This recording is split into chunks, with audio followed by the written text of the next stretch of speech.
from Indianapolis, Indiana. Welcome to the Crossroads Sports Radio Show, presented by Scott K. Nichols and State Farm Insurance. And now, here's your hosts, Brandon Reef and Jonathan Birdsong. Good evening, ladies and gentlemen, and welcome to Crossroads Sports Radio. I'm your host, Brandon Reef, joined as always by my co-host, Jonathan Birdsong. JB, how are you? Doing just fine, Brandon Reef, man. Doing just fine, man. Ready to talk a little sports talk, man. You know, I don't know where you want to start at tonight, man. But we'll let you, you know what I'm saying, do your normal, man. So roll it on out for us. Yeah, absolutely. Tonight's show, we're going to hit on college basketball. Obviously, the NCAA Tournament's currently going on, so we are down to the Sweet 16. So we'll talk of our in-state schools here, obviously Purdue and Indiana. We'll recap those. We will talk some storylines just throughout the NCAA Tournament where we're at. Looking ahead to the Sweet 16 games that we have this Thursday and Friday. And then kind of looking ahead as where the Final Four could possibly look at, which it may be hard to see just because of kind of how craziness, how the tournament's been as expected. We'll hit on some news and notes from the NFL. There was a lot of news since the last time we've had a show. So we'll hit on that as well as other college basketball news, but we'll hit on the NFL. So it's been a bit since we had a show. And then you might be asking why we're having a Monday show. So we didn't have no show last week. My grandfather passed away. Somebody I used to, obviously, you know, we played golf every single week together for the last 14 years. So obviously no show last week. And then this week we're having it on Monday is because the viewing and funeral is set up for Tuesday and Wednesday. So I will be out, unable to have our shows then. So tonight's show is going to be, dedicated to my grandpa. He listened in a few times, but dedicate tonight's show to him. And just hug your close ones. Tomorrow, next 2 days will be a little bit rough. So, but he was an Indiana Hoosier fan, and I will say, and I have it set for my eulogy tomorrow. Is I think he had something to do with what happened Friday night. So, John, let's dive right into that. The elephant in the room, Purdue Boilermakers made history, and it's not the way that we thought they would be making history. They were the number one seed for the second time in NCAA history. A number one seed has lost to a 16 seed, and this 16 seed initially didn't even belong in the tournament because they didn't win their conference tournament. We could go 1,000 different ways on this. I think first off, we just go based off the game, and then we'll go from there. To me, John, this team just looked to panic in the second half late to where nobody but Edey wanted the ball to do anything. You shoot 5 of 26 from the 3-point line. Everybody outside of Edey in that starting lineup went 10 of 34 combined. Caleb First, 2 shots, 4 points, 2 rebounds. Me and you have talked about what he needed to do. I will give credit to Fairleigh Dickinson. They came out, they had a game plan, they stuck to their game plan. Purdue, Zach Edey didn't take a single shot after 12 minutes to go in the second half. I didn't see adjustments made on Purdue's end, and the freshman guards looked very much like freshman guards out there. And this is where they're at. It sucks, but they have to eat it. They are the laughingstock of the NCAA and the laughingstock of the state. And there's a lot of pissed off people in the state on another exit, the third time they've had an exit to a double-digit seed in the last 3 years. And 4 out of the last 6 years. So I'll ask you this. What was your thoughts on the game? And then we'll kind of go back and forth on a lot of things there. My thoughts of the game, man, I think Zach Edey get double teamed. Yeah. I think Zach Edey get triple team, man. Now, normal basketball when I was playing, and that was, mind you, 40 years ago when I first learned how to play, man, was if somebody's getting double teamed with the ball, first thing you do is cut as hard as you can to the basket to get an open shot, because that means you are open, right? But what they kept on doing was clanging three-pointers after three-pointers. I mean, they shot 19% for the night, 19%. That's what they shot. So I don't. At some point, like, why didn't we get some hard cutting? No, they did have hard cutting. A couple times Gillis, but first, I don't know, Brandon. I mean, I don't know. Like, there was definitely no secondary scoring support, and they kind of just like waited for Edey to do something. I mean, they would get the ball across, and if Zach wasn't necessarily in position to where he's supposed to be at, they waited. I'm like, dude, what are you doing? You got the ball. Go for the layup. Like, you see what I'm saying? Right. It's just like they got the jitters. Total jitters, man. Total disappointment.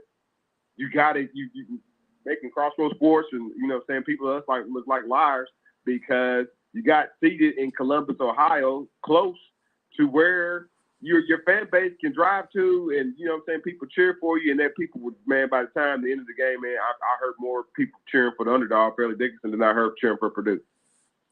Yeah, it was, and I'm not going to sugarcoat it. I mean, we've got friends of the program, right?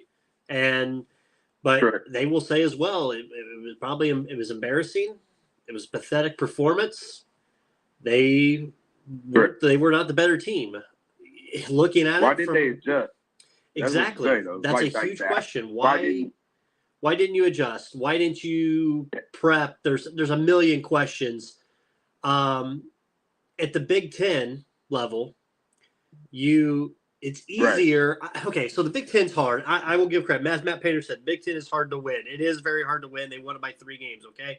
But you know how to scout and play against a team in the Big Ten, unlike playing a team in, say, the NCAA tournament, different atmosphere, right? So you know kind of what the other team is going to run because you've seen them before every single year. You know the coaches there and all that. I just, like you said, there was the game plan. I don't know what it was. But he got no. That was. I'm not saying Matt Painter took a lot of questions after that game. He did. You know what I'm saying? And he was there for it, right? But kind of say that's kind of like a scapegoat. I mean, saying that the Big Ten is hard. No, sir. I mean, it is, sir. But like y'all beat Duke this year. Y'all beat Villanova this year. And again, Villanova. But Gonzaga, you know what I'm saying? I get it. Villanova's playing an NIT game, you know what I'm saying? And they were out, early. But you had a great non-conference. You scheduled great in your non-conference. So like, man, and they typically they do. So, just got the jitters, Brandon. And there's the arrogance of not wanting to change up your defense because they will never go zone. Never. You know what I'm saying? And again, I put back to the secondary scoring. Even like they were quicker. They were so much quicker, and their guard play was so much quicker than Purdue's. And you can say it on veteranism, and maybe that's the case. Purdue has a very freshman young backcourt, and they got exposed. They got very much exposed, and I had over 800 text messages on my phone that I put a picture out that was just. It was hot. It would never. It didn't stop beeping. But here's the thing, and I don't know if I told you this or I told my dad this or whatever. I said, you know what you need to do? You got to wear it now. You got to sulk in it. You got to accept it. You're the laughing stock. And I don't think until it happens again like this, but I don't think you can live this one down right now. That you're gonna have to suck it up, take it like a man, and go out and work harder for next year. And you have to have from day one, so Saturday morning when these kids woke up, they need to have the same mentality that Virginia squad did the same time they lost and what they did the next year because they had Ty Jerome and Kyle Guy, who were younger, when they lost to UMBC, Maryland, Baltimore County. And then they made an effort and said the next day is day one for the next year. And we are going to work hard. Now, I'm not going to say Purdue's going to go out and win it next year, but that's the mindset that they need to have going into it. Secondly, Matt Painter's and I heard something today. He has mastered the regular season and the Big Ten tournament. He has mastered the Big Ten. He knows what to do, what he needs to go and recruit to win the Big Ten, to compete in the Big Ten, to win a Big Ten, go to the Big Ten tournament, yada, yada. He's got to go out now and challenge himself to who do we need and what do I need to do, we need to do scheming-wise to advance further into the NCAA tournament, to be that elite team that right now we're kind of, I hate to say it, pissing away, but you kind of are. Luckily, you have everybody back next year except for David Jenkins Jr. I mean, granted, we haven't heard anything from Edie, but I don't think anything's saying that Edie's not going to come back next year. All these guys should want to come back next year and have a little pissed offness in them. Now, there's probably going to be a couple people leaving or somebody leaving for a transfer portal. And then also Purdue's going to get some try. That's their thing. They need to go out and see what they can get in the transfer portal now to add to this team. I don't know if Roosevelt Colvin's son, who's coming in as a freshman, if that's just a piece you add and you improve. I don't know. I mean, you're still adding another freshman guard or freshman forward. Yeah, but he is supremely athletic, and that would be a different wrinkle. I don't know if Zach Edey's kind of staying around, Brandon. Like that is something like they could put that in situationally that could be put in an NBA situational game. Like I'm not saying lottery pick. Somebody's gonna be John Burzo's there, Zach Edey's. So he has to kind of He kind of has to weigh his options because he'll be a well-traveled NBA guy. It won't be, the day-to-day guy.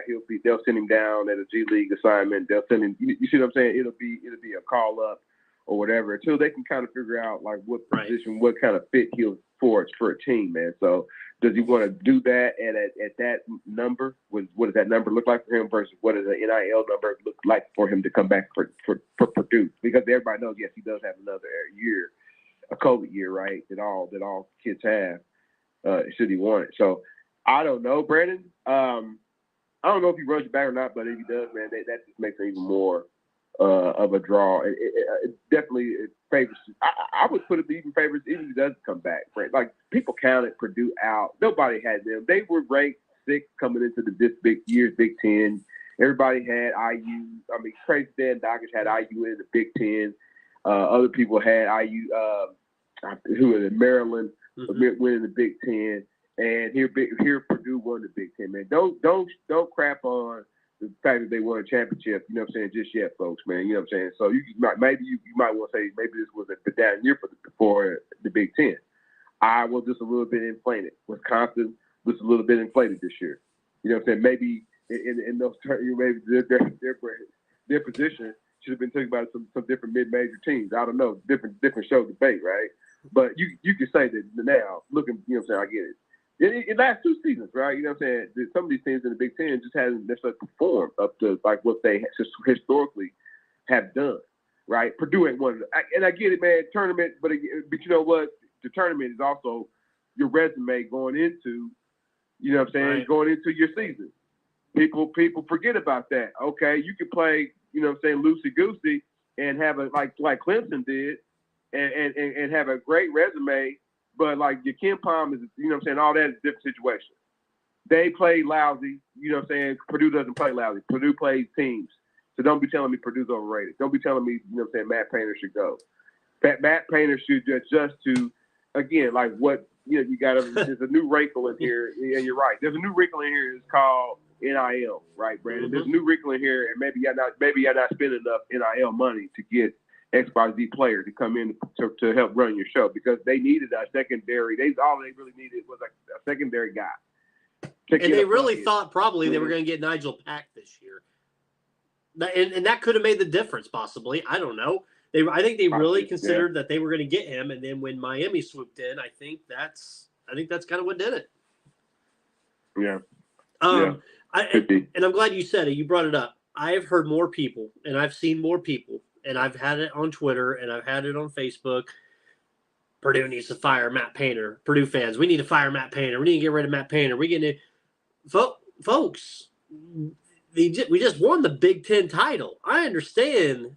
And like you said, you were ranked pick 6 and you won the Big Ten title, and I understand this hurts and this is really bad and it's embarrassing. We got to sulk in it for those Purdue fans for a year to get, and who knows how long, and IU's going to have this over yet. We yada, yada, yada.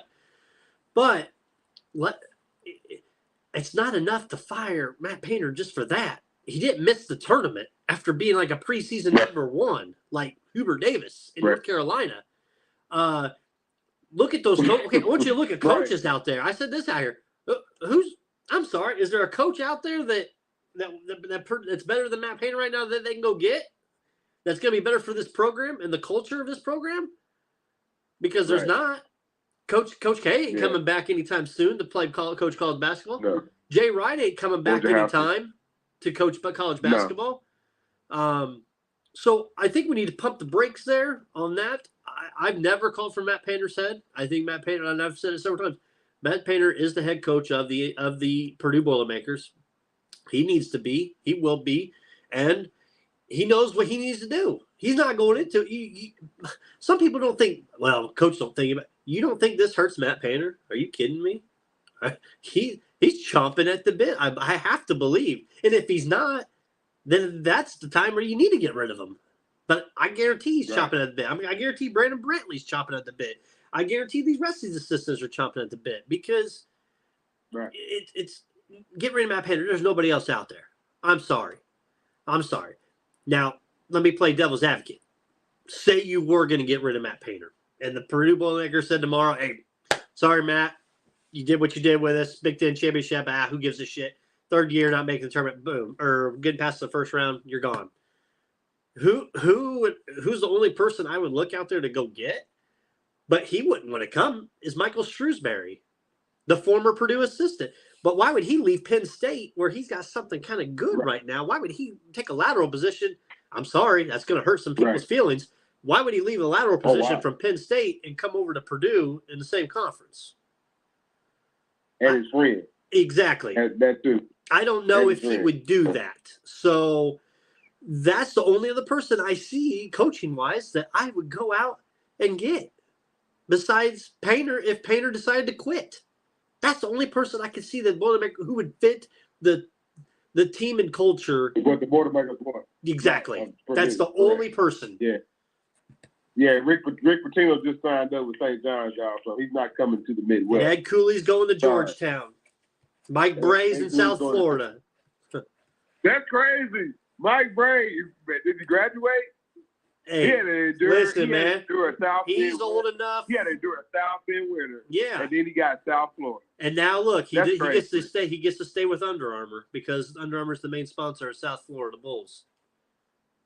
Wow, we gotta get media credentials there, man, for sure. I wish. So yeah, so we'll see. People need to stop the brakes. Matt Painter, he's fine. He's going to stay as the head coach of the Purdue Boilermakers until he decides he's ready to leave. And I think it's going to be his calling, not the faculty or whatnot. I'm sorry. So yeah. Purdue fans, I'm sorry. I'm a Purdue fan as well. I hate to say it. You kind of got to wear it.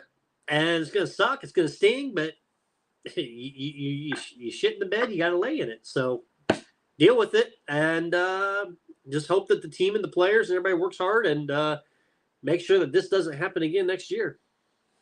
So look at the other side, John. Indiana Hoosiers. Good win over Kent State. Good win over Kent State on Friday night. They looked really good there. Hitting on all cylinders. Trace Jackson Davis. You had good Hood Shafino on that night. So you felt good. And then you went into last night's game. IU fans had to wait all Saturday. They had to wait all Sunday until the evening. I said they played good for 35 minutes, John, against Miami. And I'm going to say good, not great, because there were several times where it took what, John? What I texted you about? It was 5 minutes in before Trace Jackson Davis even touched the ball. How many possessions before he touched it and got shots off? Miami was the faster team. I thought IU played well for 35 minutes, and then they just flat out in the last 5 minutes and 15 seconds of the game, they flat out quit. They quit. They quit. And that's all I'm seeing everywhere, too, that they quit. Because They gave up 20-something points. The defense was lacking. Nobody looked like they cared. Hood Schifino, the last 2 minutes, I think he threw up like 13 extra shots himself. Yeah, poor shot selection. You can't have that. Guards in this NCAA tournament, guards cannot have poor shot selection. And not only did Hood Schifino, what's his name, Tamar Bates. Tamar Bates. Oh my goodness. He had the worst thing. 0 for 6 and then 0 for 7. Yeah, I don't know what's going on there. So the best player on IU's team is Trace Jackson Davis. He had like 4 touches or something ridiculous in the first half. That's not, I don't know, man. That's like, who's the coach? Did you run the play? Or is Trace not being aggressive? Like, so I don't know. Cause he finally got into it. Right. But even then, even still less with like when the game, they had got back into it and oh my God, so many tug and pulls with that. They really could not stay in front of Isaiah Wong for any reason. He was, I think he had like 2 offensive rebounds. You know what I'm saying? So he was just kind of everywhere. In an amoeba form. You know what I'm saying? Everything for them. Nigel Pack had a huge game. Nigel Pack had a good game. And then they have some ancillary guys who like 6'7", 6'8", who can move around and get rebounds and get little dunks, man. And that's kind of how Miami is in a nutshell, man. You know what I'm saying? They don't really go deep, but you can kind of say maybe Woody got out-coached, man, but he was fired up at halftime because he was like, "Hey guys, man, wake up." Yeah. You know what I mean? So they woke up and then it wasn't, man. Hood Schifino has got total tunnel vision, man. You can't bring guys in. Everybody sees the talent. I see it too. Everybody. Big Ten Freshman of the Year. I get it. That dude's not ready for the NBA. I mean, he'll go out there. He'll be out there NBA. It'll be points, 10, 11 points next year. Yeah, man. But like it's all based off of potential, man. He's going to the pros because it's based off potential. Yeah. Yeah, but like that really needs to come like situational basketball. Taking a great shot over a bad shot, knowing to get the ball to the big man, that's not yet. And like he's gonna get a hard bite of the truth when he has to play with whoever he has to play with, who comes to draft him, whether it's New Orleans Pelicans or whoever, you know what I'm saying, the Atlanta Hawks, he's gonna get the ball into, you know what I'm saying, whoever before you shoot it. You know what I mean? That's how it is in the NBA when you're a rookie. But like again, you know what I'm saying, it wouldn't be a bad, like he doesn't know how to be they did not get great guard play at all. No. Smart guard play. No. Especially for what they thought. I mean, what was the hype for Tamar Bates, right? Going into the season. This guy's got pro potential, 5-star, yada yada. I mean, folks, he was 0 for 13 in 2 games. And he looked chaotic out there. Like he was like just very chaotic. Just throwing it up. Yeah, just throwing it up off one look. I was like, oh man. So that's coming back next year? Plus Xavier Johnson on another medical year. I don't know what else. They need to tackle Jaden Renew, and you need to tackle the portal. Stop it. He did? No. They need to tackle. They need to get get some good talent out of the portal. I'm sure they will. I'm sure they will, man. They are very quiet right now, but that's not really an IU thing, man. Like that again. As much as critical as Purdue we can say about them winning, everybody's kind of homegrown. They got a couple guys, of course, they brought from transfers. I get it, man. They're not very flashy, and they're not, you know what I'm saying, they're not me guys they brought in. But 90% of Purdue is homegrown, and they got the trophies to show it. IU got a lot of hype. Yeah, I get it. This year they went over. They beat Kent State, man. Kent State, man, is arguably, you know what I'm saying, that Toledo should have made the tournament over Kent State, but Kent State won the tournament. It is what it is, man, with the MAC. MAC was, you know, they were a little outside. They weren't out-guarded, you know what I'm saying, but they were outside. Trey Jackson had a great Friday game, you know what I mean, because it was apparent. Oh, get the ball to Trey. Then when it was game, everybody got a little bit tired. You got some guys like in your same length, and they forgot to get the ball to Trey. That's crazy, Brandon. That's crazy, man. Get this dude. They got to get back. You know what? I got to get back in these trenches of trying to win guys over.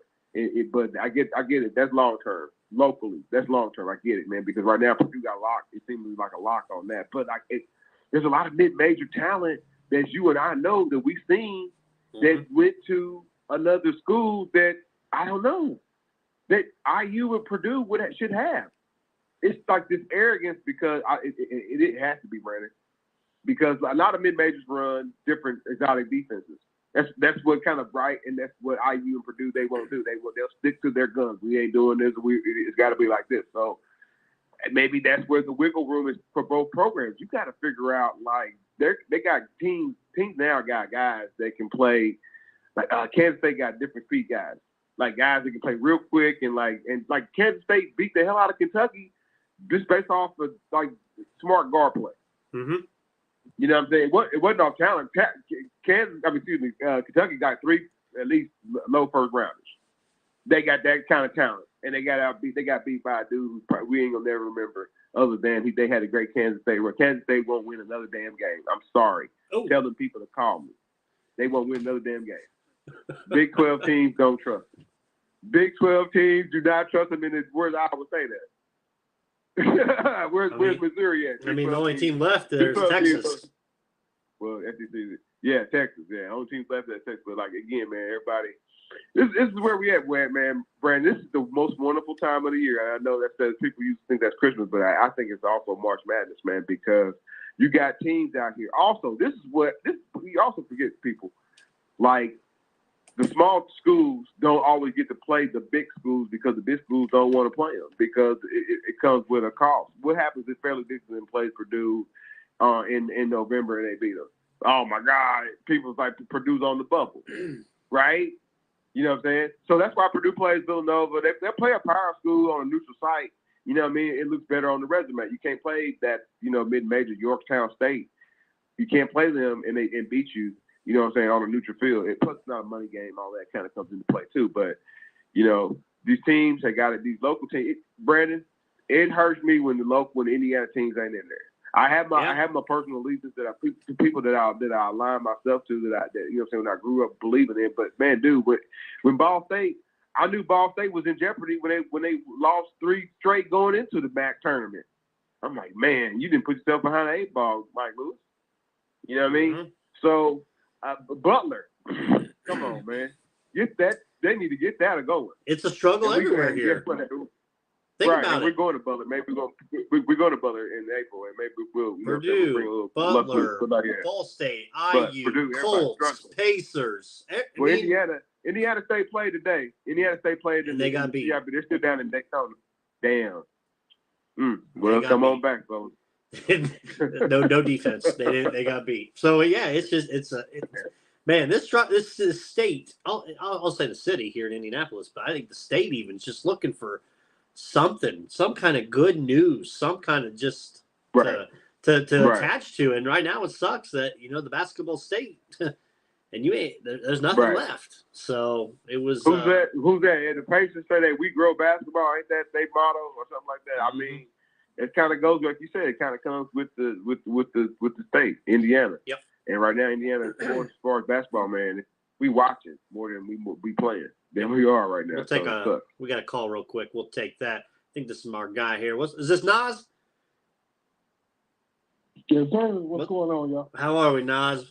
Doing well. I don't know, man. Like, look, y'all got to understand, man.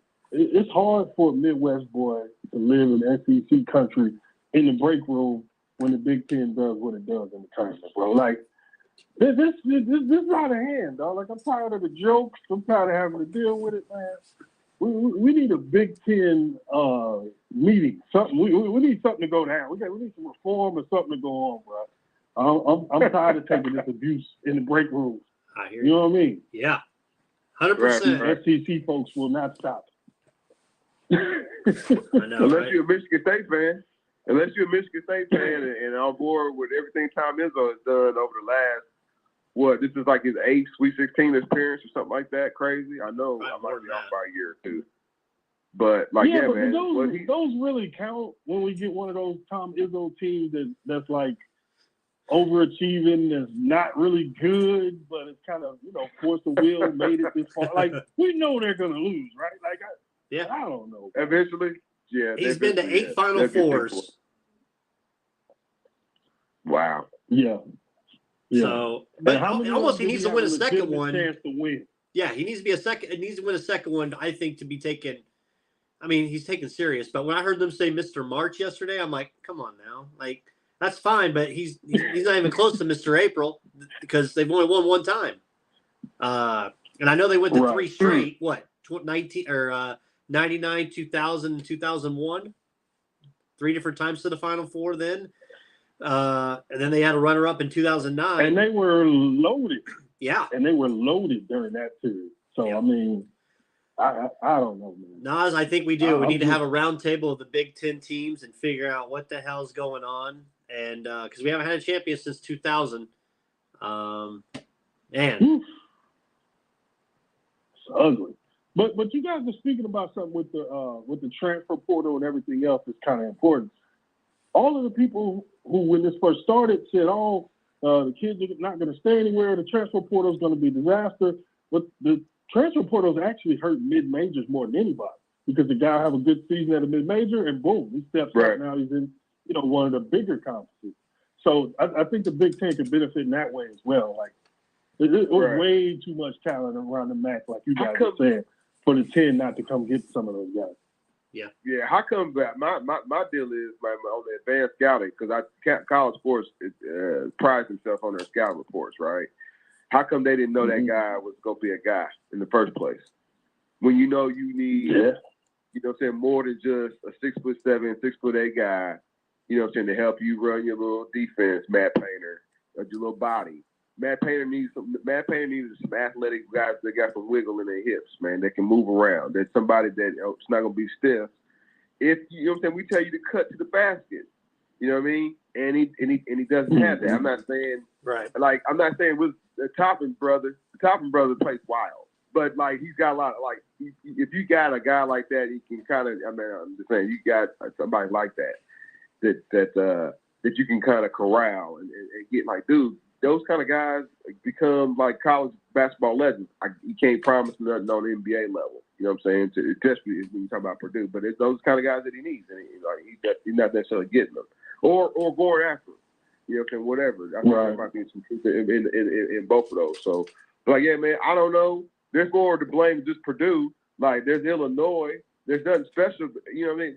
But I think what happened with them is they got a lot of talent that left and went to the NBA. So now they blow a scholarship, and their program ain't special. A lot of these programs ain't special enough to deal with that. So if they target a one and done kid, they're dealing with losing that scholarship, right, and dealing with that vacuum of not having that scholarship year over year. If they try, Wisconsin can't turn into a one and done factory. You know what I'm saying? Illinois can't turn into a one and done factory, but they flirted with it, right? And it's the kind of thing of where they're at right now. Yeah, but it also has to be kind of baked into your recruiting. So if you're going after this one and done guy, you should immediately know, okay, we're going to need a JUCO guy to come in immediately, or we're going to need one of these veteran guys to transfer over. You're looking 2 years out. Well, right. And also the ceiling chasing is a problem as well. There's so many guys who get pushed up by these recruiting services to where everybody's like, okay, this kid's a 5-star, this kid's an NBA, da-da-da-da. Oh, yeah. And come to find out, most of them fit the athletic profile, but they're not that kind of player where you can get a 3- and 4-star guy who might not be there, but for the college game, those all-conference guys, I mean, that's as good as it gets, especially one that's going to stay for 3 or 4 years. Right. So, yeah, that's wild, man. And you guys cut Matt Ryan a couple of weeks ago, man. I still can't believe that turned out that terribly. Look, I knew there was a chance that, Matt could be cooked, but I had no idea it would turn out as terribly as it did, man. Yeah. But Matt shout out Ryan, to TJ McConnell, man. Shout out to Indiana's own TJ McConnell, who still will make money for you every day in the prop market as long as he plays. Halliburton sitting, just throw the house on McConnell, man. I don't know what the hell happened. Somehow this dude will give a triple-double to anybody if he gets enough minutes. I don't know what this is. And before I get out of here, how are you guys feeling about the roster? Are you good with keeping Miles and company there, kind of building with Halliburton and company, or how you guys feel? I am to kind of see, because obviously if it doesn't work, you don't have Miles, but 2 more years to where you can unload if you need to. But I think he gives you, as of right now, a best shot to get to where you want to be, which, let's be real, Pacer fans, is what, a 4, 5, 6 seed, realistically. So I think he gives you the best shot for that. Not to win a championship, because this roster's not close to that if you look at the top teams. So, but I think if you want to get to 4, 5, and 6, I think, yeah, you build around it. And if it sucks after a year, it's like, hey, man, we gave it a shot. We gave you a contract. It's let's see what else is out there. Jonathan, on the other hand, I think he's ready to ship him. Even though that was a good dunk the other night on Giannis. I'll give him that. And nobody saw because of the tournament. Highly critical, man. You ask for all-star money, you got to start playing like an all-star every day. You know what I'm saying? And you know, he's been out there. He got a big splash. He finally exercised, I guess. And because they won the game, and he had a big dunk on Giannis, so he didn't look weird, weak, like when he plays against elite level bigs in the NBA. He comes off really looking real weak. But that game against Milwaukee, man, the Pacers looked good. And like I said, he had a big splash. However, there was the Joel Embiid game, and against Sixers, and it's a different situation, man. Yeah, we got 20 points, but like Joel looked like the MVP. Joel went off MVP night again. Matter of fact, so did Terrell Maxey. Miles had 10 points and 4 rebounds. That's it. Yeah, so he wasn't even the third best player in the game. You know what I mean? So those are the frustrating things that you have to deal with, Miles Turner, man. But here's the thing: the future is bright for the Pacers overall. They have picks, they got movement, they can do some things, they got contracts, you know, they can absorb. That keeps people around here, you know what I'm saying, engaged and whatnot. So I think that they'll be thinking about definitely playoff push next year for sure. Because the fan base will be losing their mind if they don't, you know what I'm saying. This downtown area feeds off sports, you know what I'm saying, whether it's Colts, Pacers, or even, you know what I'm saying, the residue that comes from, you know what I'm saying, the minor league baseball teams that they have here, or whatever. But, like, you know what I'm saying, and, like, when the Pacers go deep into the playoffs, man, you have a lot of, you know what I'm saying, you know, partying and whatnot, and, you know what I'm saying, high-fiving, you know what I'm saying, with all that, you know what I'm saying, beer chucking, all that, all those things kind of come with that, man. It hasn't been like that deep into like, you know, May and April, like has been in past when Reggie in that era was running things, man. So they got to get back to that, man. And, like, they got, and, you know what I'm saying, the talent. That's what they got to get, man. And, like, hopefully Miles Turner throws a little bit more heart, like, next year and takes a little bit more responsibility. Like, dude, they paid him all-star level money. Play like an all-star. That's all I ask. Right. Well, Tyrese is the real deal, and you got a couple of guys you kick the tires on. So Nate Smith and what's my man's name? Junkyard Dog style, Isaiah Jackson. Like, guys like that, you just keep around to see if something possibly could pop out of it. And if it doesn't, it doesn't hurt, doesn't really cost you anything. Right. But, yeah, to go forward with Halliburton is serious. And Buddy is always going to be a trade chip if need be. So, I don't know. Let me ask you this, man. Let me ask you this down there. It came to a head where it was either Nate McMillan or Trae Young. So they decided to get rid of Nate. Yep.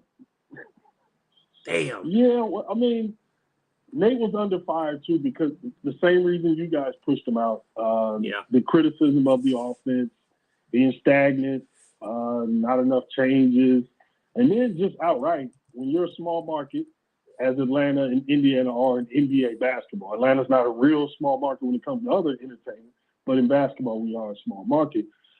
When you've got a superstar, man, you're not going to win that fight against him when he talks to the owner. I'm sorry, you're just not. So once it became a Nate, him or me issue, Trae's going to win that every time because small market teams are so scared of losing superstars before they can really lock them up in that supermax for that last deal. And Trae has a lot of sway in that building. I don't know how much now, though, with Quinn Snyder in there, because if you got rid of two coaches, You can't run Quinn out too. So now it becomes a thing that Trey's going to have to figure out a way to get along with it. Yep. And Quinn appears to be doing a good job so far. Hey, let me ask you this: Are you much of a baseball guy? Yeah. So, what's your thoughts on this World Baseball Classic, man? Causing injuries, and obviously you know Altuve's out; he's going to be out for a while, and you lost Diaz for the Mets, and all this. People are getting hurt playing this thing, and yeah, some people say, "Man, I ain't going to play this." Like Aaron Judge goes, "I owe to the Yankees. I'm not going to play for Team USA." What's your thoughts on the injuries with all this? Should we be having the World Baseball Classic, or just bypass it? Well, you can't have it both ways. We can't have a whole MLB ecosystem complaining about the age of fans and how young folks aren't into it and how everything is in decline, and then say this world event is actually drawing in more fans is a problem. Right. Like, if you're the Yankees or one of these teams who doesn't want their players there, hey, as an owner, that's your right. Like, you have a right to, discourage your guys from playing in it if you want. But we got to think about where these people are from. If you're from the Dominican Republic, this is the biggest sporting event for you that you can do besides the World Series. So those guys are going to be in. If you're from Japan, you're going to be in. My biggest problem is the point spreads prop spreads are all wrong about the World Baseball Classic. And I haven't made any money betting on it, so I left it alone. I'm betting on spring training at this point, man, because I ain't messing with that. Right. But, dude, tell me that Trey Turner moment. Dude, is that the biggest moment you've seen baseball-wise in a few years? That was huge. I want to make the argument that it is. Yeah, that was huge. And I'm jealous because my team around here is the Cincinnati Reds, and they didn't have anything close to that for a really long time. So they had 100 losses last year. It'll probably be 120 losses this year. But, yeah, that was an incredible moment the other night. And I actually caught myself watching more of this World Baseball Classic than I thought I would be with Team USA. Me as well. But yeah, the injuries, that's the problem. But, hell, what can you do about that? Nothing. Right. It could happen in spring training too, right? It could either happen there too. So. Right. So, all right, Nas, it was a pleasure, my man. Be good and thanks as always, man. Y'all try to survive all your coworkers, man. Yeah, these SEC people are horrible. All right, man. See you, buddy. Bye. All right, that's Nas. We'll bring another guy on here. What's going on, D-Cot? I take that personally, man. What do you mean, these SEC people? I'm Big Ten. SEC, come on. What's going on here? Over there hot. Fellas, first and foremost, let me give you a little tie-in here, right?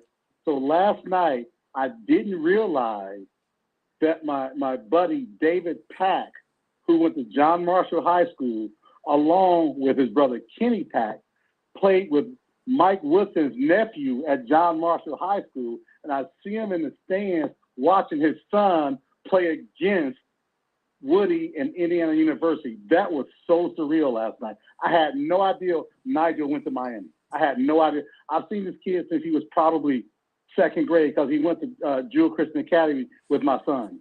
So that was crazy. I had no idea, man. So that was really surreal seeing him out there like that. So we're gonna unpack some stuff today, right?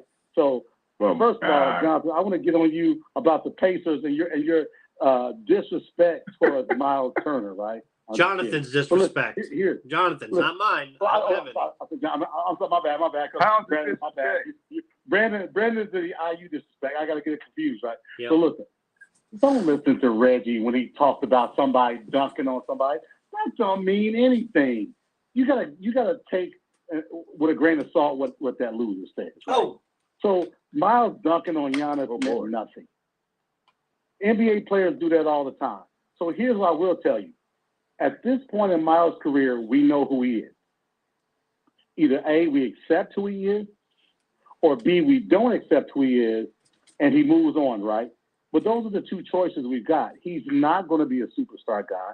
He on a championship team, he could be your fourth best player, but not your top 10. Oh man, he tells the truth. Hey man, this ain't how you be talking on Twitter, though, buddy. Whoa! This is when we're talking Pacers, right? We're talking, and what I said was, man. You can't clown the guy. And serious talk, man. listen, I love Miles, right? I don't be clowning Miles Turner. I don't be clowning Miles Turner. I'm like, dude, he asked for all-star money. Jonathan, didn't you just say, wait a minute, I know we're distracted by college basketball, but did we, because I was at the game Saturday night. That was man, I didn't get a chime in. Everybody stumped. I got chimed in when they beat the Milwaukee Bucks. They finally. It was a streak. They hadn't beat the Milwaukee Bucks in I don't know how many tries. They finally won. I was like, thank you, man. Dude, no, man, Sidney Moncrief. Come on, man. Sidney Moncrief never had a straight hold over Vern Fleming like this ever. But no. But you know what's crazy about all this? And I was talking to a friend of mine. I'm torn at times. When I go to the games, I want them to win. When I don't go, I want them to lose. And my ticket guy, we were talking, and I said, listen, we need a lottery pick. We don't need a play-in game. I'm going to be real about it. And listen, I've already signed up for next year, fella. So I'm already there. So with that said, we need to lose, man. And listen, I love Carlisle.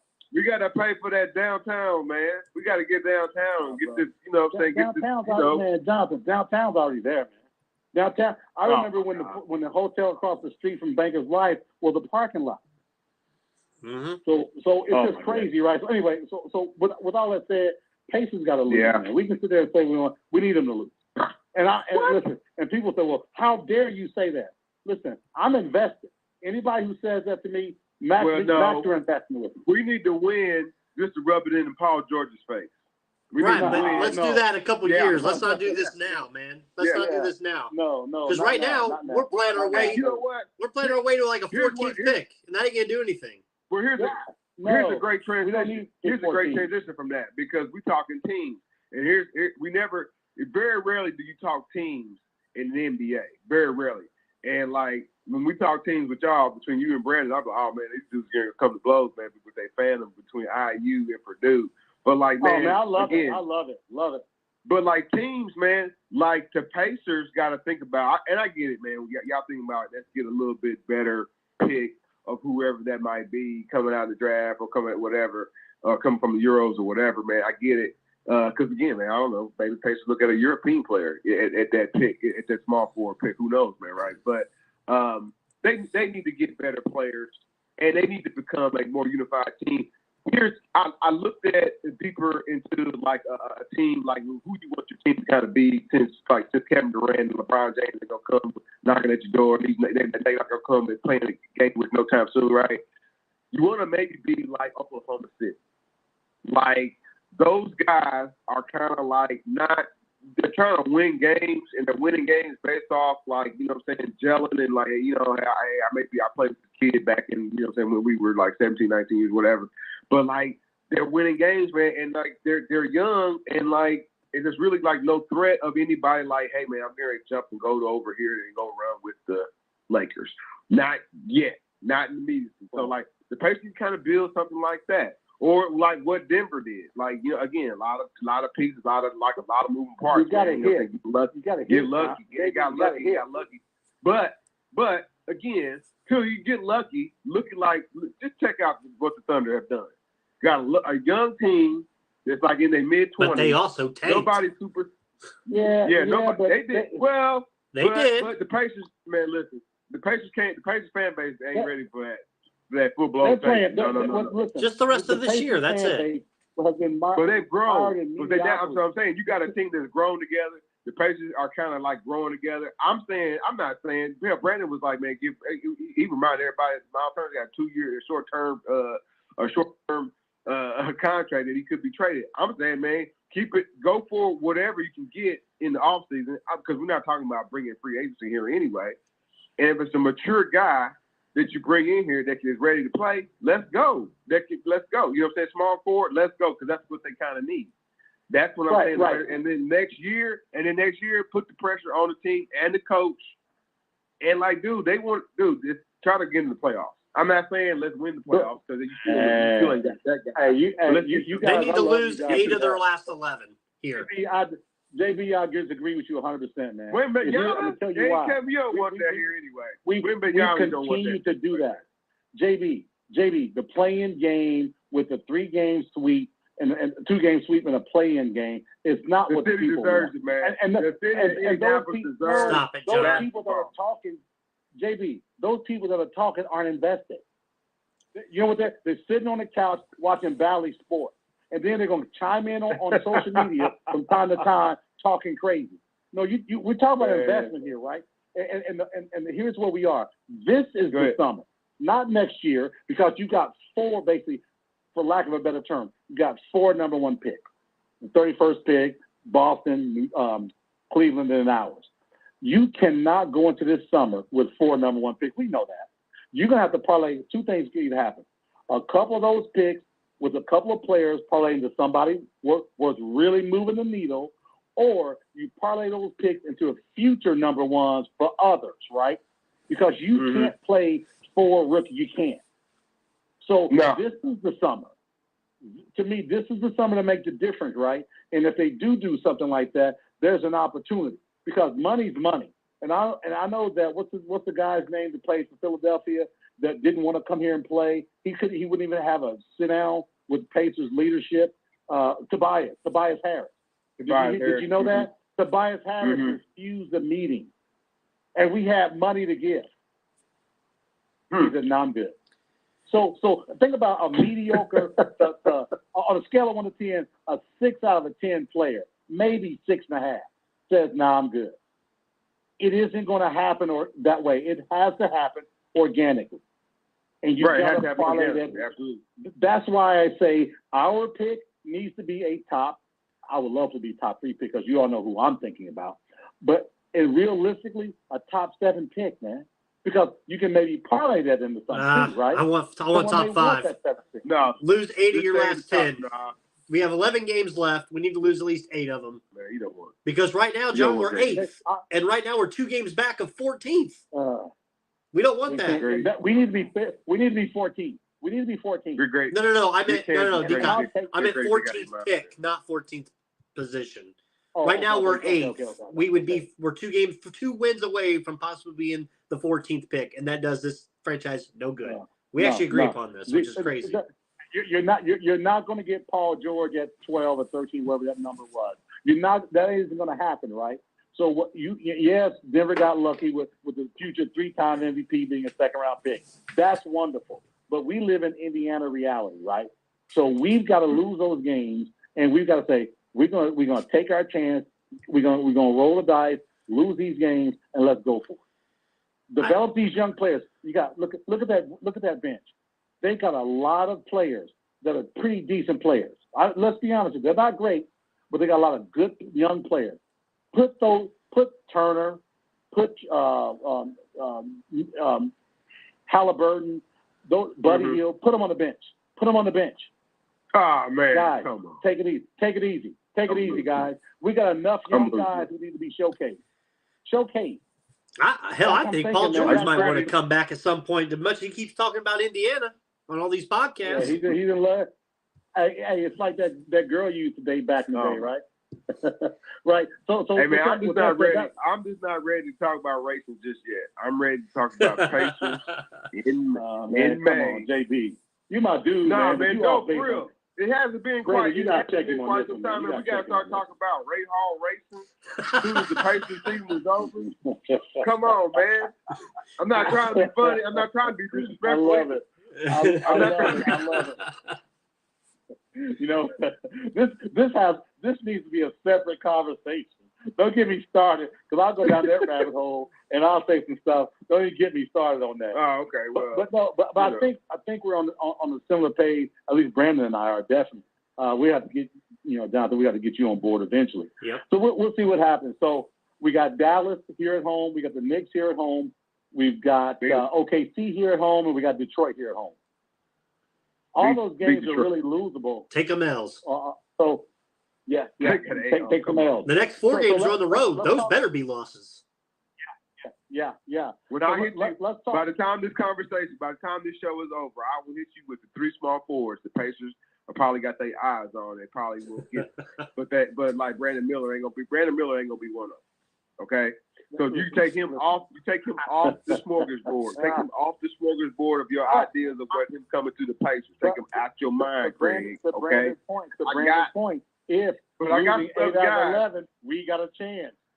But nah, you know the NBA lottery's fixed. Uh-oh. So he's not going. I told you that back in the day, John. You told me the balls no. are magnetic. The balls are magnetic. Everybody knows this. Patrick Ewing should have been a Just Pacer. like the casino. Believe me. Hey, Brandon, it's just like the casino when you try to shoot for 9 or 26, right?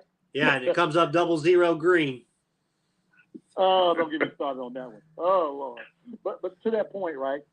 Well, I want to, Jonathan, I do want to get who you're thinking about, but pivoting from the Pacers, right? We got to go. We got to talk college.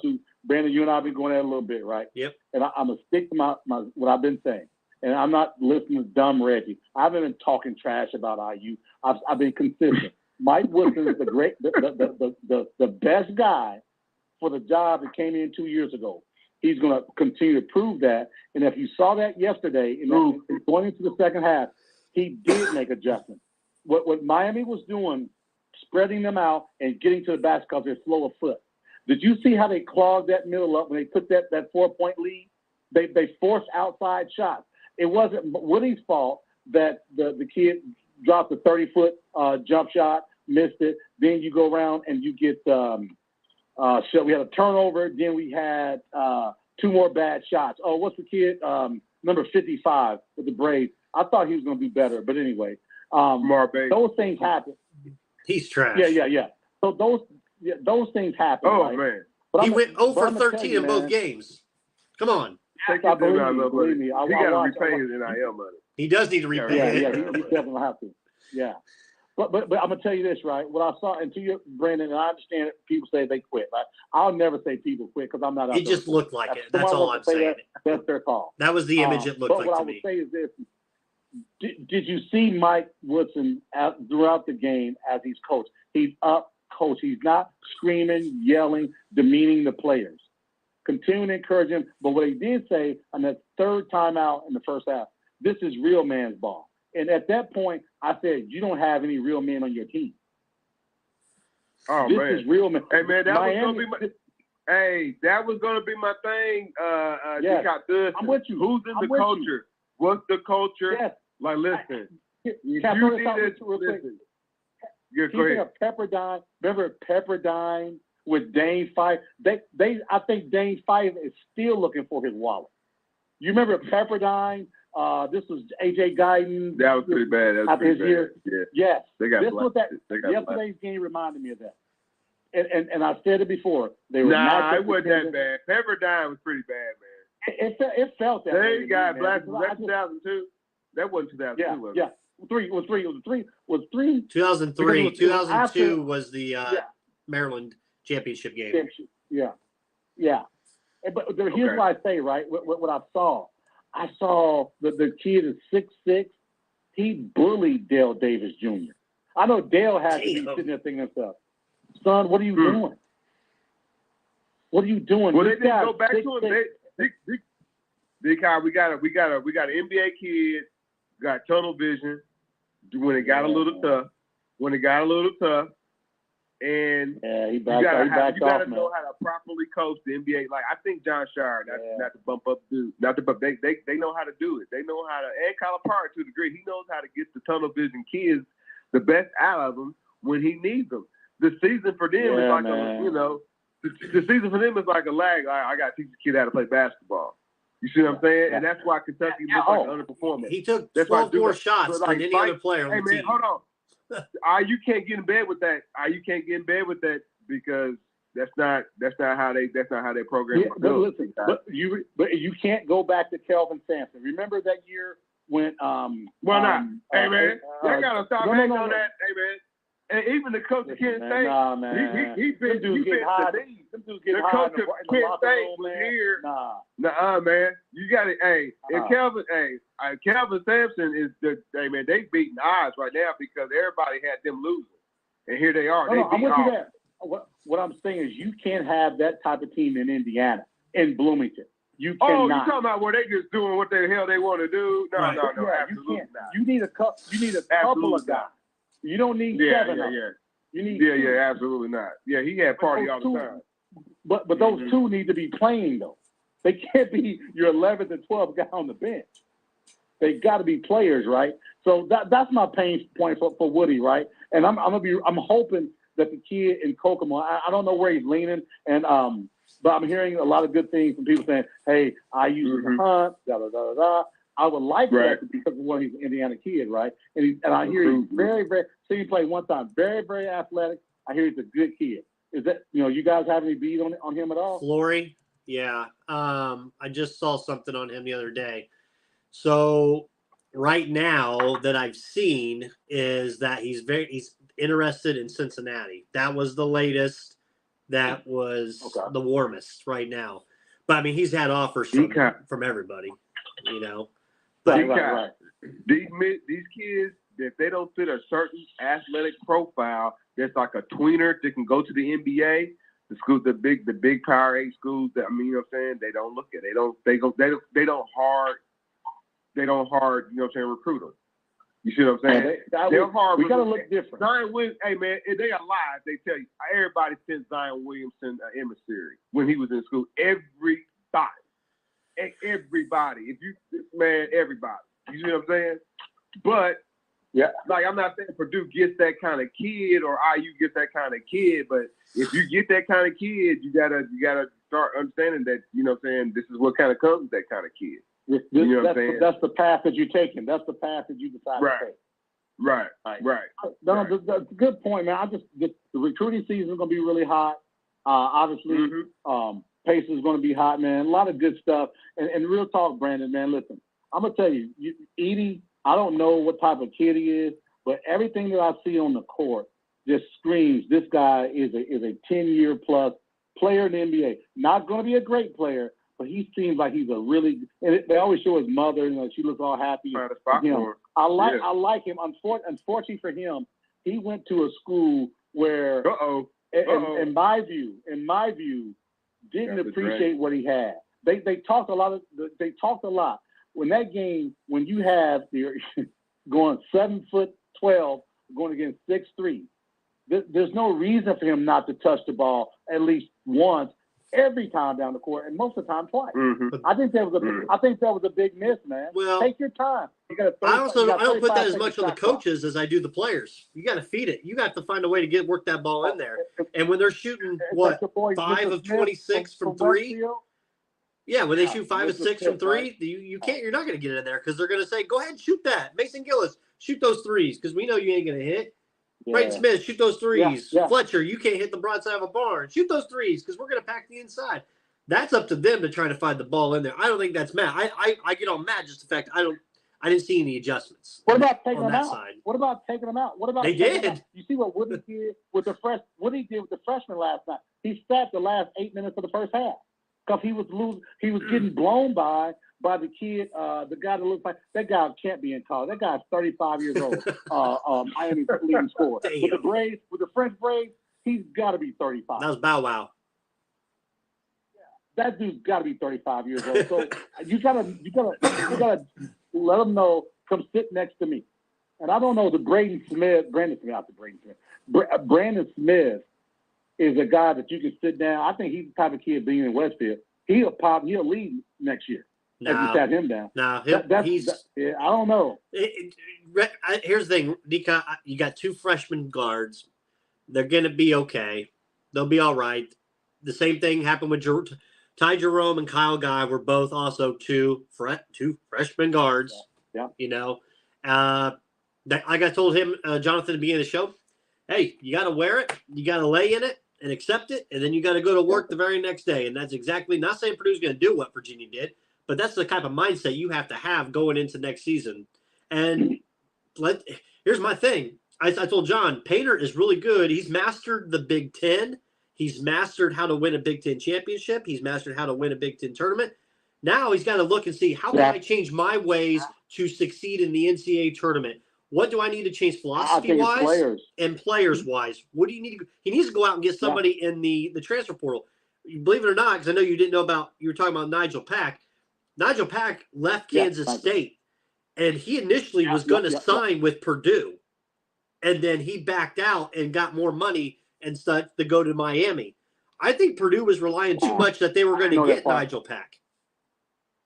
Wow. And you know what? It's funny you say that, right?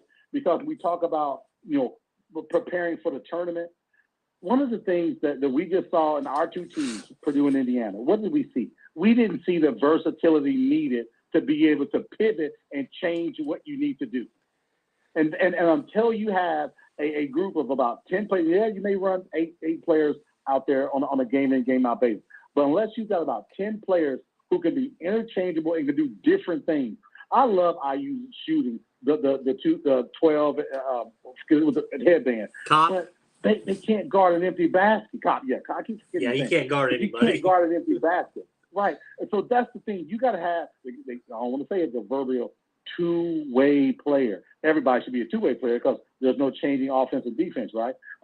But you got to have guys that can, with some long arms. You got to have Debo down there in Arkansas. You got to have a guy who's a junior with long, steady Moncrief type defensive prowess who can get an open shot. Unless we do that, man, we're going to be having the same conversation next year, man. Same time. Yep. And when I say we, I mean Purdue and Indiana, man. And I don't want to have that conversation. I think Mike, this is a big time summer for Mike too. Because 2 years in, you're great. You've done better than the prior two coaches. I got you. Now what we do going into year 3, when you, as my boy Brandon said, when you have your own player, right? Yep. So let's see what happens. Let's see what happens, man. There's a chance I may be going to Louisville on Sunday. Anybody want to roll? I may have a bead. I maybe have a bead on that championship game on Sunday. I will have to get back with you. I've got so much family crisis that's going on right now. My other grandpa's not doing well praying now. For you too. Praying for you too, man. Praying for you for sure. I saw that. I didn't want to. But yeah, definitely for sure, man. I know the pain of a loss, man. It's a crazy time. Everybody's not okay, man. Yeah. Everybody's not okay, no matter how much fun it seems like they're having. Mentally, man, and emotionally, a lot of us are struggling. I get that for sure, man. Definitely praying for you and the family. But let me know. Just message me and text me. Same thing, JB. I'm not taking that loser Reggie anywhere with me. He'll probably be deadly up in a gutter somewhere. He doesn't even pay gas money, so. Exactly. Believe me, I know. But I'll know by Wednesday or whether my beat is right. So it'll be in plenty enough time too. Beautiful. Thank you, D-Cot. Have a good one, brother. I'll keep listening, fellas. Y'all be safe, man. Thanks, sir. D-Cot. All right. Love it. All right, John. Let's run through real quick. Let's run through the bracket, kind of where we're sitting at, kind of look where we're sitting. We got Alabama versus San Diego State. The Aztecs, Virginia lost to Furman. That was the very first upset of the tournament, which was a crazy pass by what's-his-face. Why couldn't he have that pass in 2019 against Purdue? But Alabama and San Diego State there. I think it'll be good. I think Alabama wins, but I think San Diego State's got some dogs that can keep it somewhat close. And we still haven't seen the maturation in the tournament yet of Brandon Miller. I know the first game he didn't score any points. He didn't play very well. Second game he played decently, but I think I don't know if they're resting him, if he's hurt or whatnot. But I expect Bama still to roll because since I picked them. You got Creighton and Princeton. I actually had Creighton going on this section to the bracket to the Sweet 16. But Princeton knocks off Arizona. Arizona laid a dud, John, just like the Boilermakers. And then Missouri got clipped by him as well. Any thoughts on that before we switch to the other region? Was kind of surprised Missouri got past Utah State. Can't forget about that. Yeah. Missouri kind of turned into a one-man show against that's why they got bounced, basically. But I guess Princeton. But man, Princeton is the kind of definitely the Cinderella of the tournament, man. It's gonna be a lot more. Unfortunately, man, as they go into the next weekend, man, it's gonna be a whole lot more tape that now teams are gonna be able to prepare against them, man. So I'm not rooting against them, man. Everybody knows I'm always rooting for the underdog to get there, man. But they played and convincingly beat their 2 first-round opponents. Quite honestly, man, Princeton did, man. So again, man, you got to tip your hat to what they are doing. Just kind of, you know what I'm saying, kind of go see what the shakeout is going to be like once, you know what I'm saying, you know what I'm saying, a team like Princeton gets bounced, you know what I'm saying, work, dude, everybody, that coach, my point is, like, that coach, like, at FDU, what's his name, Tobin, like, dude, they already got him going somewhere else, man. Princeton coach, man, as soon as this is over, man, he'll be signed up with somebody else too, man, you know what I mean? So it's probably going, March Madness we're in the middle of it right now. We got a couple more weeks of it, man, but it's going to be an even wilder ride with college basketball in the next couple of weeks, man. I'm here for it, man. Yep. Looking at the East region, we talked about Purdue losing to FDU and then FAU knocking off Memphis in a wild game that was. Penny Hardaway chucked that water bottle right after that game. But here looking, John, I'm surprised just how much bully ball Tennessee played against Duke. Duke got bullied in that game completely. Yeah. Duke got bullied. Duke got bullied, man. They weren't able to athletize. They're a young team. They're fresh coat, you know, playing guys. They're freshman and sophomore led team, you know what I'm saying, this year. But they went on a big streak, man. They went through the ACC like a hot knife through butter, and then won their tournament. So that's the reason why people kind of had head scratcher. Brandon, when we were on the show with the Epic Podcast Brothers last week or so, man, I had all the stats in the world, like who was the top 10 teams as far as defensive efficiency, who was the top 10 teams as far as offensive efficiency, as far as college basketball is concerned. You can take all those stats right out the window and throw them away. Because the tournament kind of says, oh, okay, yeah, shake that up and spit it, and like it doesn't really matter. You know what I'm saying? Tennessee Volunteers couldn't, man. Like again, when you think about what they did this season, wasn't necessarily special. Right. You know what I'm saying? Yeah, they navigate through that. They navigate through the SEC, but they couldn't shoot worth a damn from outside. You know what I'm saying? They have a 7-footer, and he's again in a league where he probably should average double. I think he does get like 11 points. But the thing about Barnes' team, Coach Barnes' team, man, he usually has them ready for regular season. Be damn, he usually has all his teams ready for, you know what I'm saying, the tournament. And the Volunteers were ready, man, regardless of what the data said, regardless of that they can't shoot from outside, regardless of, yes, they defend, but they also give up a little, you know what I'm saying, sometimes they give up a little bit too much in the middle, you know what I'm saying, as far as like driving guards, you know, whatever, man. Yeah. Volunteers took life by the horns, man. And they said, you know what I'm saying, like I said, stats be damn, man. Like I said, Duke got. So, like, where are we at, Brandon, with the brackets, man? Because this is what I would say. The more and more blue bloods that aren't here, like, it's kind of going to come down to who's got the best team, not necessarily the best, like, okay, that guy's going to go to the NBA. You see what I'm saying? I still think the best region is the West, and we'll get to them. But I still think the best. Okay. The best regions are coming out of there. Kansas State advanced. They knocked off Kentucky yesterday, John. Coach Cal. Surprising. I mean, I know Kansas State was a better ranked team, but I thought Kentucky had the better players, and I didn't know if Coach Cal and them really planned for that. I mean, game planned. I honestly don't, because he couldn't, in the press conference, he couldn't give the name of the best player for Kansas State that torched him. Like, how much game plan are you really doing if you can't name you called him the boy from Kansas State?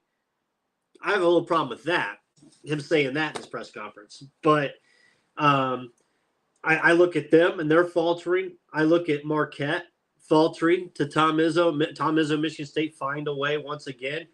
I think I was heavy on this year. I was heavy on UConn. I was heavy on Marquette, and I was heavy on Arizona. I talked to you and said that all season. Those were my three that I thought had good chances to make runs, and I'm down to one left. Very disappointed in Marquette's performance, John. I really thought that they kind of I thought the bracket there was going to open up for them. I really did, and it's same old Shaka, right? I guess.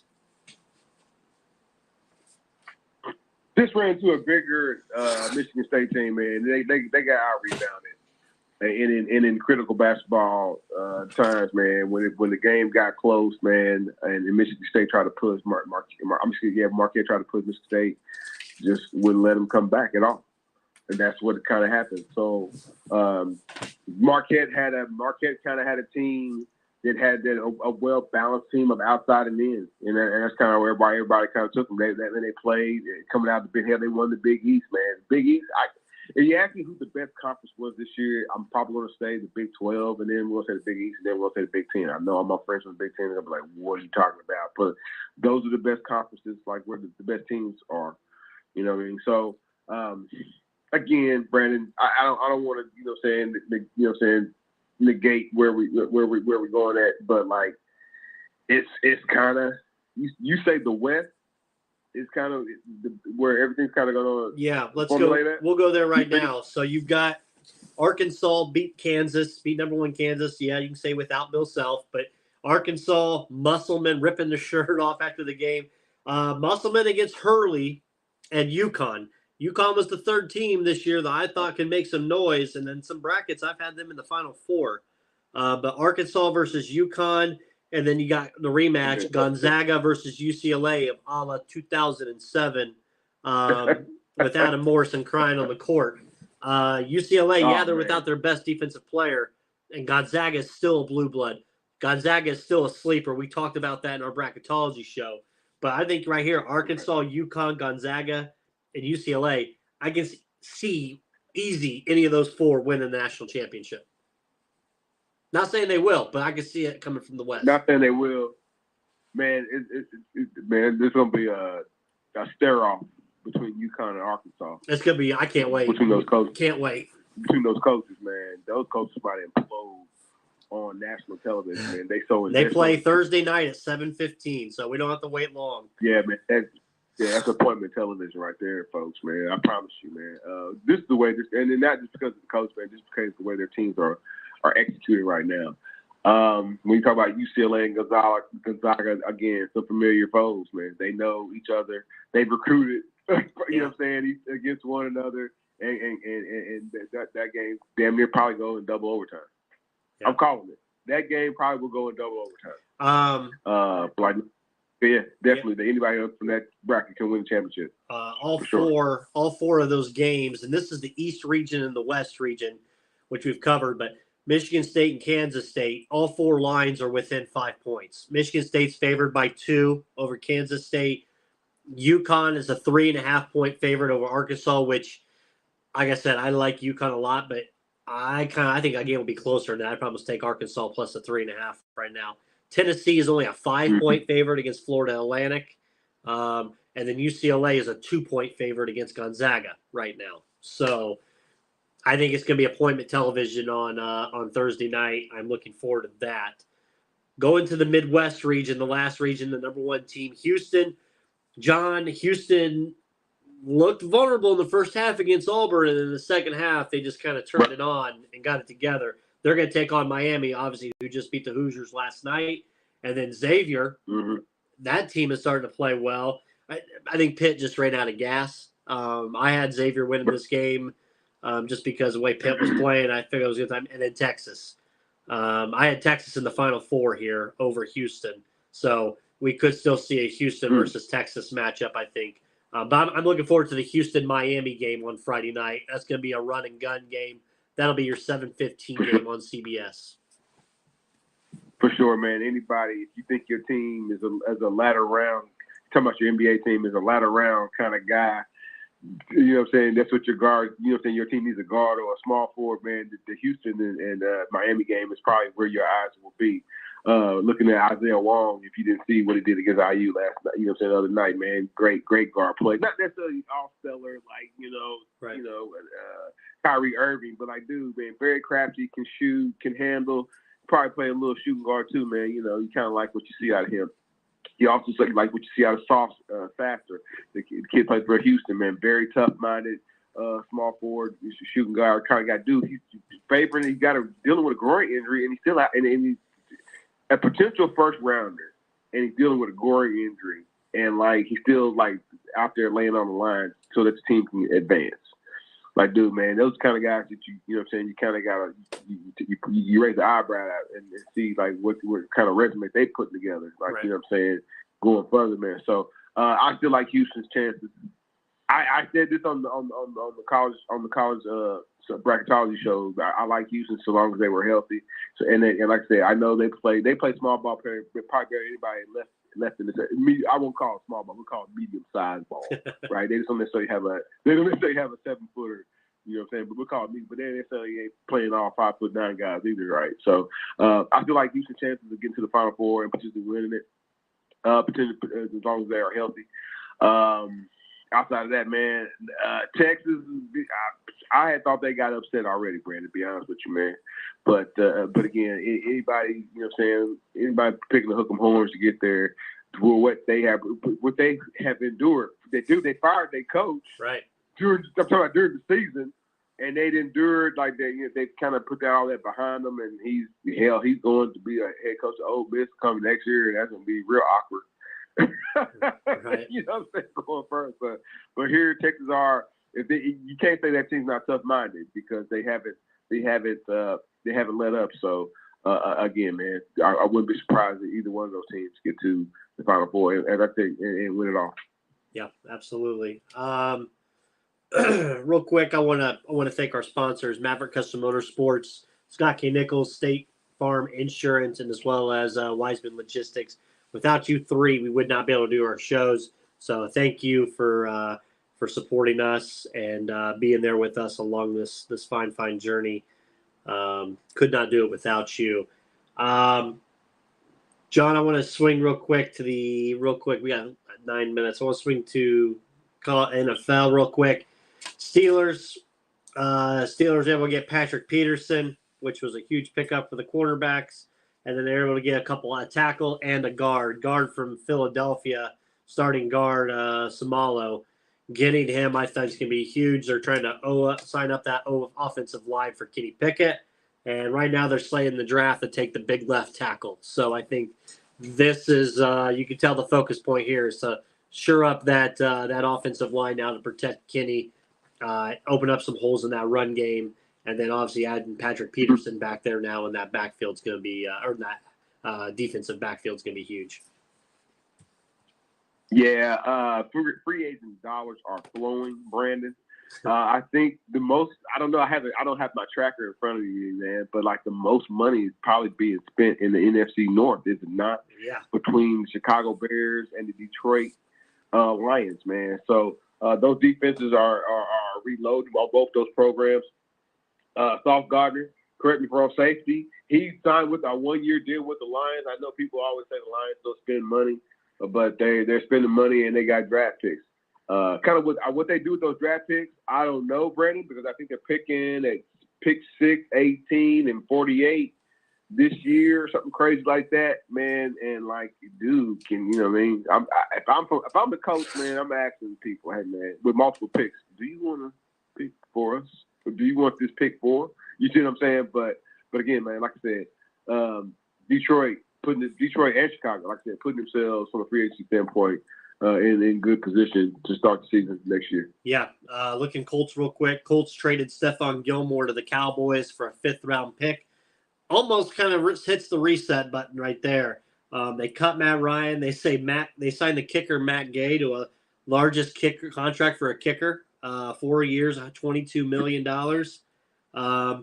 How shocked are you that they didn't go out and re-sign Bobby Okereke? He signs with the Giants, 4 years, $40 million. Nah, it's a new, even though the same defensive coordinator, man, it's a new head coach regime, and he's going to want to oversee kind of everything. Bobby Okereke seemingly is like he was a hot gun for hire, you know what I'm saying, kind of guy. He goes out and signs with the Giants. God bless him, you know what I'm saying, for 2-year deal. If he was looking for 2 years out of the Colts, probably wasn't going to have it anyway. You know what I mean? So, yeah. But like, no big shocker. No EJ big shocker. Speed's back with the Colts, 1 year, $9 million. The Raiders traded tight end Darren Waller to the Giants, which I thought was kind of weird for them. You know, the Raiders are kind of resetting that button as well. Sam Darnold signs a 1-year deal with the 49ers. Jimmy G's going to the Raiders for 3 years, $67 million. Alan Lazard goes to the Jets, and then now we're just waiting for the financials to work out with compensation. as Aaron Rodgers said that he wants to play for the Jets. So now it's a trade between the Packers and Jets that still needs to get worked out. And he's going to go to a tough AFC East, which is harder than where he was, which makes no sense to me. But, hey, is what it is. I don't know, Brandon. He's in our conference now. It ain't official yet. Well, not yet, but damn near. It's gonna happen. What more intriguing also is the drama that is happening unfold. I missed the press conference with Lamar that he was doing on his YouTube channel. I think he had a press conference today at 1. Lamar Jackson? He had a press conference by himself. I didn't know that. You know what, Brandon? Thinking about what he's doing, like representing, like everybody kind of applauds him for, like, you know what I'm saying, having his mom or whoever his family represent. I think that like now is definitely the wrong case, wrong course of action. Yeah. Because when your agent represents you, like the heat, and then when the things get tough between the team and you, and like what you perceive as your contract to be, it's the agent that takes the heat. Right now, who looks the villain in the part? Right. You know what I'm saying? Who looks the villain in the part looks to be like more so like Lamar. You know what I'm saying? I know some fandom are out here like, hey man, Lamar, why can't they pay him? Like, and then, the team is kind of not they're taking the high road, not really kind of put it out there like why they won't pay Lamar what they want. You know what I'm saying? They like, because of the injury factor and the history of him not being out there or anything like that. So I just think it's perplexing that we are here at this moment right now, and they can't figure out how to get a quarterback, homegrown talent, a guy that, everybody said they Phillips down, some guy helped Bill Polian and said he should play a wide receiver, and then he turns an MVP caliber season. And I get it that he's taking hits or whatnot, but he's your guy, so just pay him. Why would you pay him a penny less than what Deshaun Watson is getting paid from Cleveland? Right. ESPN right now has it. It says, should the Colts go after Lamar Jackson? It makes sense. Shane Steichen's system that he ran there in Philly with what's his face with Jalen Hurts. It's the same system I think would succeed with Lamar Jackson. I think the Colts, at least, John, owe themselves a conversation with Lamar. And I know they've told the fan base and they've told whoever, we're tired of going quarterback. And we need to start fresh. We're going to get a young guy in here. But I think you at least have to have the conversation with Lamar to see if maybe it's a good fit, possibly. Right.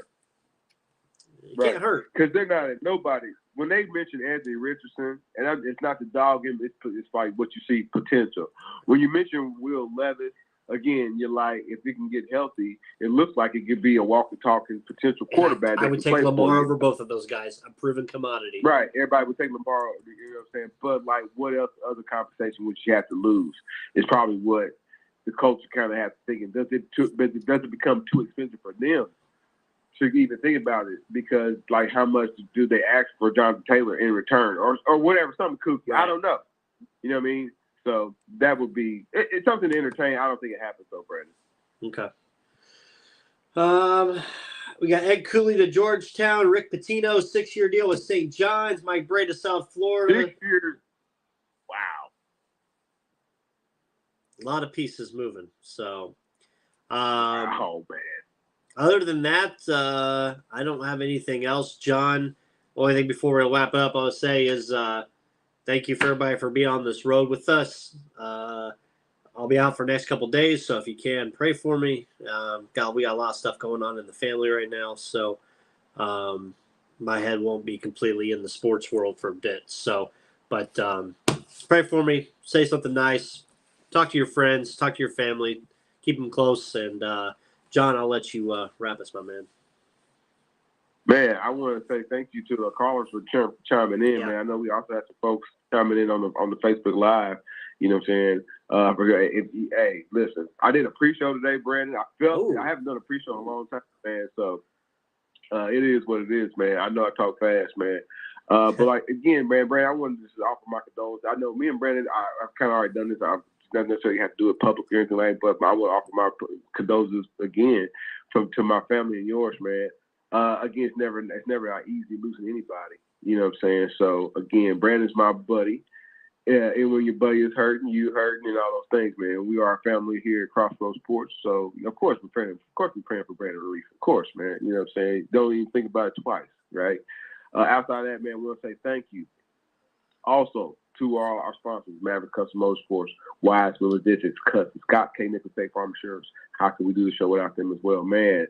The March Madness is here. Whether you're watching the men's basketball or women's basketball, man, I know. It was another subject, man. We'll talk about that. I do. College basketball is better than NBA. Hey, good luck to the IU women tonight, by the way. Yeah. Absolutely, man. Good luck to them. But like college basketball is better than pro basketball, man. And like right now, they're trying to figure it out too, man. You know what I'm saying? So we're not talking about, well, where's Kevin Durant playing or where's LeBron James playing. We're talking about or what the hell's going on with John Morant. We're talking about who's going to win a championship, who's best. They're trying to figure it out right now.